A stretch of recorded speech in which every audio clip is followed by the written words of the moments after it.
Okay, second battle ng modernong balagtasan. Modernong balagtasan, magingay oh. Huwag natin papayin. Pakilala ko na agad. Sa aking kanan, rated SPG, Goons Crew, Psych. Magingay para kay Dominating.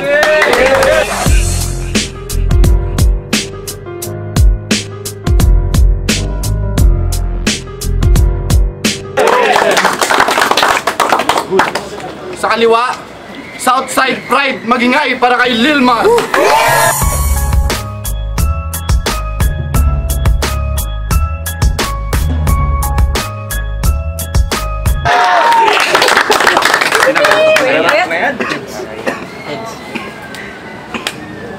Sino muna? Sige, siya na.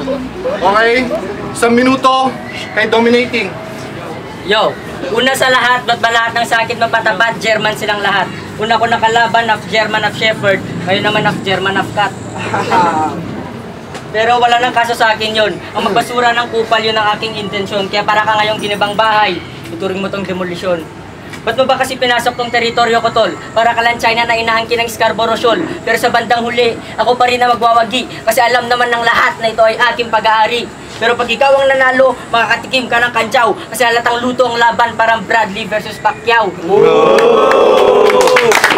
Kasi base sa quality, mas mataas ang aking specs. Ang paglaban mo sa akin para ka nagpumilit at tumawid sa NLEX. Parang ako yung sasakyan, ikaw yung aking sasagasaan. Hit and run, kasi ako ang initasan sa ganitong uri ng labanan. Parang part 2 lang to ng David versus Goliath. Tumba ka sa liriko kung malay slingshot. At sa pagkatumba mo, diretso ko lalapit sa'yo sabay pugot ng iyong ulo. At sa mga hindi nakaintindi sa line na yun, yung mga tunay na ganap nung nangyari yung labanan din yun. Kaya kaming maliliit, huwag niyong maliitin. Mag-ingat-ingat ka sa amin, baka ka mapuwing.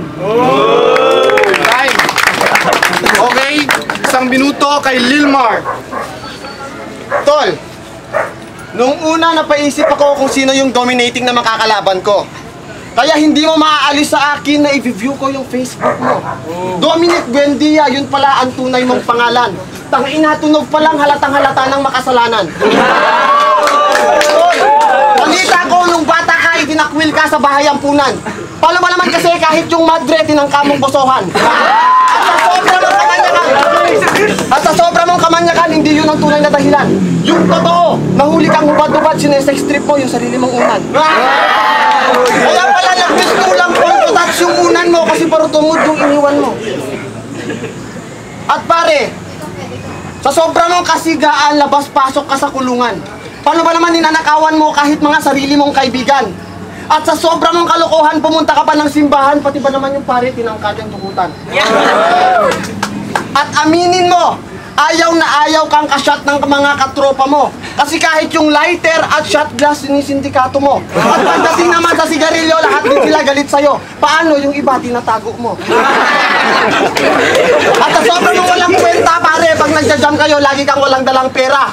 Kaya pag nag-aambagan na tong si Dominic Buendia, tangina, ang galing dumistansya. At pare, pero naniniwala naman ako sa'yo na walang taong hindi nagbabago. Kaya tong si Gago nagkaroon din naman to ng modernong trabaho. Naging matinik at malupit na panidero, pero sa huli, napalayas din to. Kung hindi ka pa naman kasi Gago, pati ba naman kasi yung pandisal at pandikoko, iistapahin mo. Time! Okay, round 2 kay Dominating. Yo, sinita mo ang apelyido ko. Anong pakialam mo? Pero Buendia apelyido ko, pag-aari ko buong Buendia Avenue. Ay, panis. At kung gusto mo talaga ng laitan ng pangalan, sige, payag ako dyan. Walang sense yung pinagsasabi mo, pare. Pipsqueak, habang sa akin mapaglaro ng isipan. Mind freak. At alam mo na ba, tol, ng synonym ng Mars sa diksyonaryo ay spoil. At ang meaning nun ay to impair the quality. Kaya pangalan mo palang halatang wala ka ng lyrical ability. Kasi para niyong pinagtapat ang gang sa tribo sa bundok na tunay na matapang. Kasi makakatikim ka dito ng banat na hindi mo ina-expect. Kasi bawat sulat ko ng kataga, pare, may side effect. Pero sulit pa rin ang pagpunta ko dito at pagsulat ko ng combo para sa'yo. Para lang ako nag-avail sa TM ng promo. Sulit, combo. Wala ka naman kasing ibang inatupag kundi mamakla. Baka mamaya, magaya ka na kay Barack Obama. Sa same-sex marriage, pumayag ka na.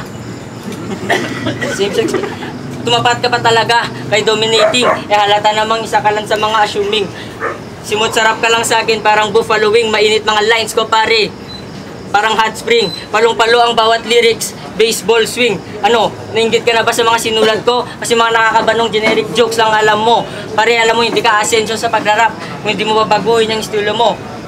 Tapos ang baho ng flow mo pare, parang may nag-fart. Tapos yung mukha mo pa, parang ginawang target ng dart. Kaya tapos kung football to, red card ka automatic. Kaya sa mukha mo pare, pwede pa free kick. Time. Okay. Round 2 para kay Lilmar. Pare, re-battle ko lang.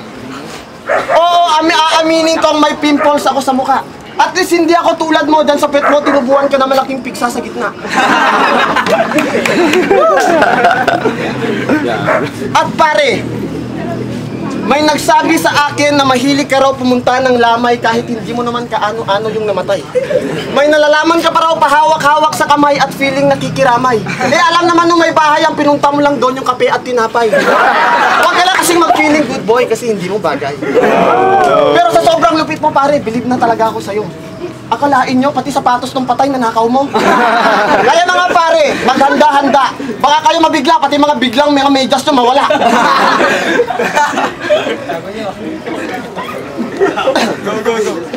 At pare, ito masasabi ko sa'yo.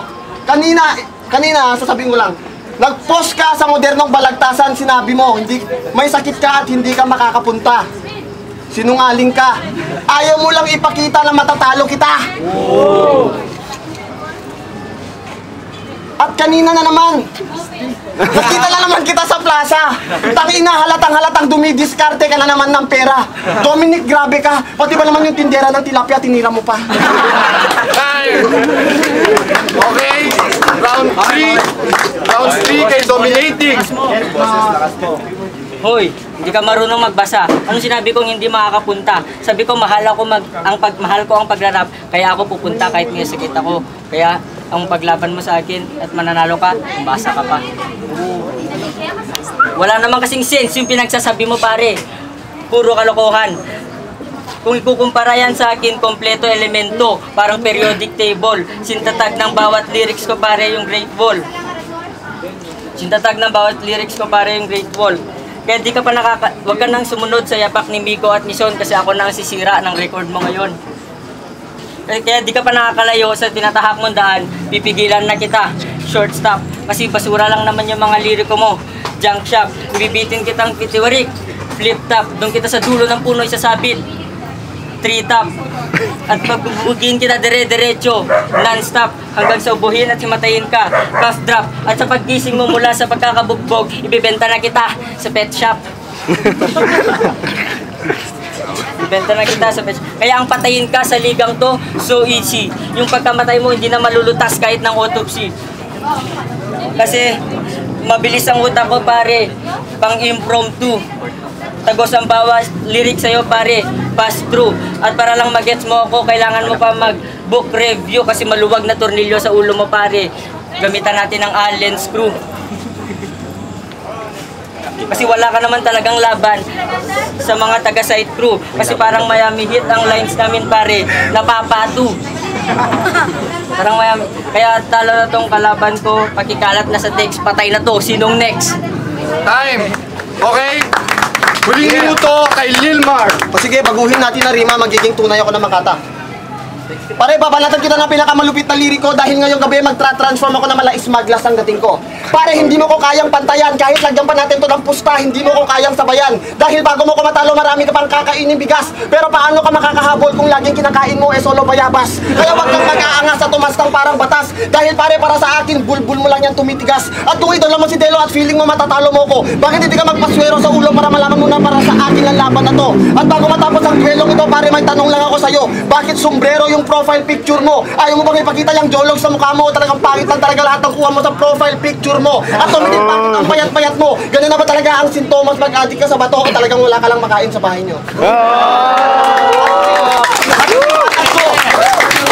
At huling banat ko para sa lahat ng kaalyado ko dito sa modernong balagtasan. Pare, ako na lang ang tatapos sa ating mga kalaban dahil ang aking mga bibitawan na hindi lang pag-angat ko kundi pag-angat ng lahat ng ating pangapangalan. Kaya sa mga haters na aking patatamaan, ngayon pa lang sisirain ko na ang inyong mga kinabukasan at habang kasikatan at kasiyahan na amin na magdadaanan, sa inyo naman kalungkutan at kabiguan ang inyong mararanasan. At kahit paulit-ulit naman kaming sisiraan, kailanman hindi nyo matatakasan ang alamat ng modernong balagtasan.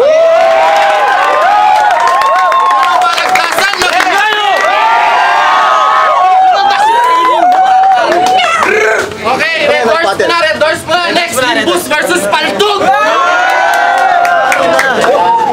Axis representing Gumapo. Laban ni Dominating versus Lilmar. All 3 rounds, Lilmar. Okay na? Kidat nga pala, A3V, yung laban ni Lilmar saka Dominating. Maganda rin yung banat ni Dominating, yun lang kasi yung flow niya. Mahina yung boses niya, tapos hindi rin ganun kapataw kasi parang naputol-putol yung pagsasalita niya. Kaya all 3 rounds, Lilmar ako. Lilmar. Okay na? Round 1. Tayo sila pareho. Ganda yung laban. Round 2 and 3. Medyo tahimik na si Dominating. So, kay Lilmar ako. Shoutouts nga pala kay Kuya William. Happy birthday kay Ateneng. At saka Patrick sa Australia. Thank you. Timos Pating Kalayaan. Dominating versus Lilmar. 3 rounds. Kita nyo naman, Lilmar. Game na. Game SG Divel, Dominating V. And all 3 rounds kay Lilmar. Harata naman.